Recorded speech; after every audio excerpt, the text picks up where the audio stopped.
Welcome to How To with EduSmart. This short video will cover how to manage your groups.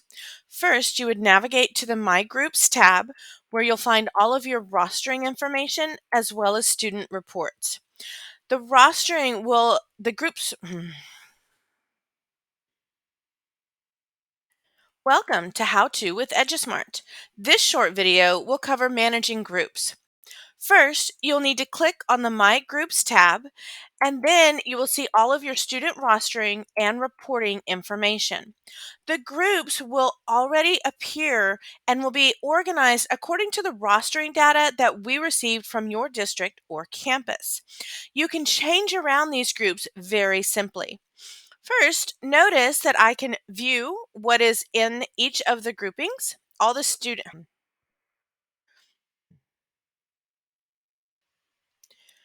First, you can actually no.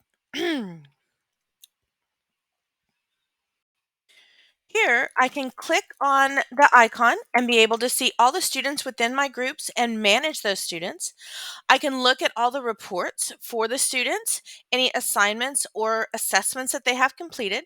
Please note there will be a separate video for managing your reports. And finally, I can delete groups as needed to manage my work as the year goes through. And finally, I can delete groups as needed in order to help. No.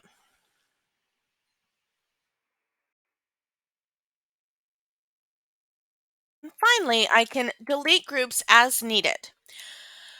When I click on, I can add or delete groups as needed.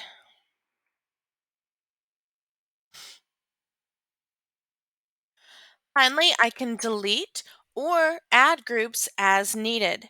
This might look like adding a group of students for some kind of accommodation.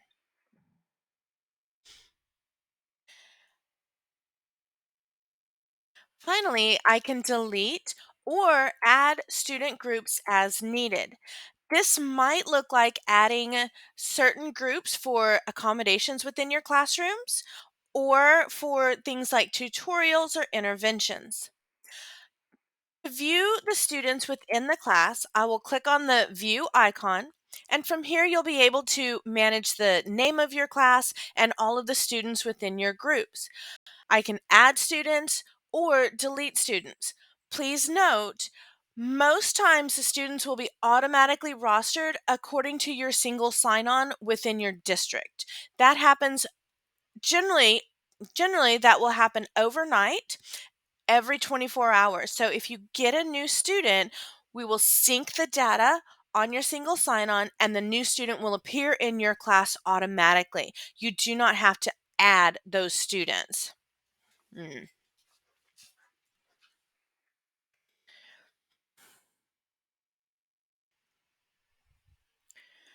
When I click on the View Group icon for first period, I can see all of the students who are within that group. I can add and delete students as needed. Please note, most times this is managed by your campus or district through your single sign-on system. You will not need to manually add and delete students. It will sync automatically with ClassLink or Clever based on your campus, based on your mm, so close. When I click on my first period icon, I can see all the students within that group.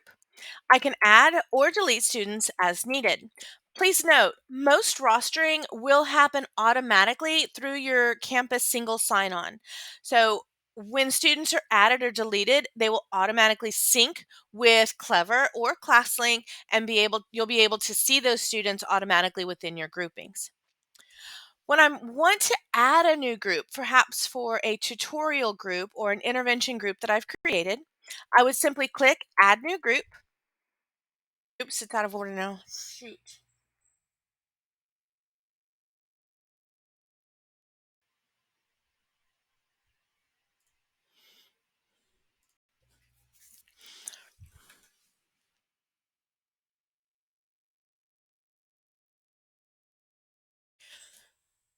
In order to add new groups, perhaps for tutorial interventions or as a new class period for your morning classes or something along those lines, I would simply click Add New Group, give the group a name, and then add all the students that I want to be a part of that group. You will have access to all the students within your school or campus, depending on the rostering that your campus has chosen. From there, I click Save Class Group, and then my intervention group will show up on the main screen with my groups. A couple of things to note. One of the reasons that you A couple of things to note. One of the most powerful tools for differentiation can occur with my groups. You can create specific playlists for individual groups or small groups that can help to differentiate the instruction within your classroom. Your students can be a part of as many groups as you would like. You can add and delete them very simply. And always know that the student reports are never lost. Even if you delete a group, the reports stay with the student. Some of the reasons that you might want to create those type of differentiation groups. Yeah, I think actually I don't need that slide because we're not going to cover differentiation.